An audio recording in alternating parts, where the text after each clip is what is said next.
Okay, अपना अगला variable है कंट्रोल वेरिएबल। कंट्रोल वेरिएबल और कांस्टेंट वेरिएबल।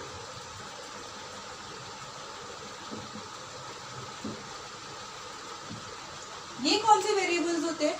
ये ऐसे वेरिएबल्स होते हैं जो अपनी पूरी रिसर्च में कांस्टेंट रहते हैं, जिसको आप चेंज नहीं करते।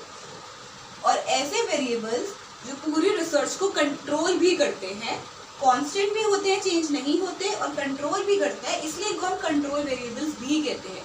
इसका बेस्ट एग्जांपल क्या होगा? इसका बेस्ट एग्जांपल आपका होगा सिलेबस।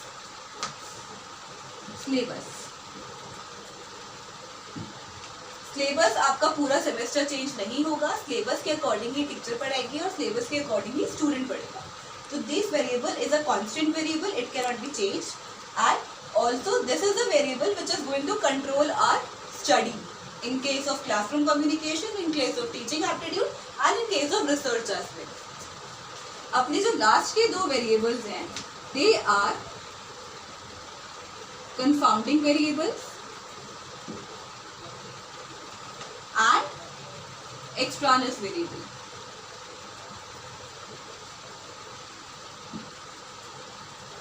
ये कौन से वेरिएबल्स होते हैं?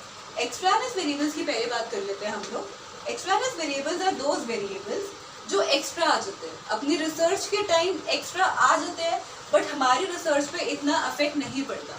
देखो कभी कभी सिचुएशन ऐसी हो जाती है कि अपनी रिसर्च के टाइम, या अगर हम क्लासरूम का ही एग्जाम्पल ले रहे हैं टीचिंग का, तो कुछ वेरिएबल्स ऐसे आ जाते हैं जो एक्स्ट्रा आ जाते हैं। फॉर एग्जाम्पल व्हाइट बोर्ड है, आपका मार्कर है, okay, then you have fan है, इलेक्ट्रिसिटी है, लाइट है, तो ये सब एक्स्ट्रा वेरिएबल्स है जो अभी हमारी रिसर्च पे इम्पैक्ट नहीं कर रहे। तो अगर कोई ऐसा वेरिएबल ड्यूरिंग आवर रिसर्च आ जाता है और अपनी रिसर्च पे इम्पैक्ट नहीं कर रहा है, तो they are extraneous variable. However, if they start impacting our research, if they start impacting our study, then they are confounding variables. For example, electricity. अभी अगर हमारी ऑनलाइन एजुकेशन चल रही है या ऑफलाइन में भी हमारा फैन खराब हो गया चलते हुए, लाइट खराब हो गई, तो हम पढ़ाई नहीं कर पाएंगे। So electricity will be our confounding variable. And for example we have a beautiful scenery है, ये सीनरी नहीं भी होगी अपनी उसमें पढ़ाई में, अपनी क्लासरूम में, तो भी हमें फर्क नहीं पड़ेगा। Okay, so this scenery is the extraneous variable.